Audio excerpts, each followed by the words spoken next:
大家有时候都会发现，晚上咳嗽会特别的明显。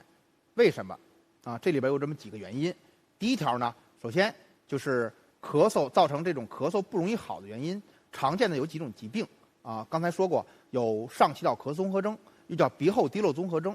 那么这种病呢，跟人的体位有关系。当人在立位或坐位的时候，鼻腔的分泌物更多的处在鼻前庭上，不容易倒流到咽部。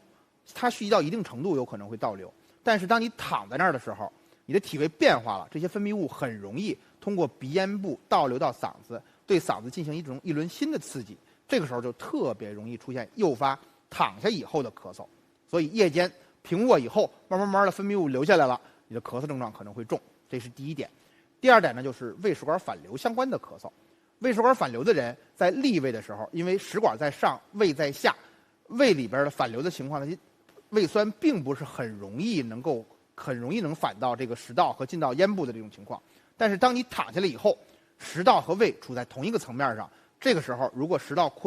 这个食道下端的括约肌松弛，胃酸就更容易进入到食道，并刺激相应的食道、气道和咽部，引起刺激性的咳嗽。这就是胃食管反流，也是躺下以后咳嗽更明显的原因之一。还有第三条，就是如果你有过敏性咳嗽或咳嗽变异性哮喘，那么你躺在床上，你白天在活动的时候接触的病原可能会少一些。如果你晚上躺在床上，比方说枕头、褥子上都会一些螨虫、霉菌、灰尘等等，这些它们是最常见的过敏源。可能你躺在枕头上就近距离的接触过敏源，你的咳嗽症状就会非常突出。当你坐起来、站起来以后，白天清醒的状态下，可能离过敏源远了，你的咳嗽症状就会轻一些。还有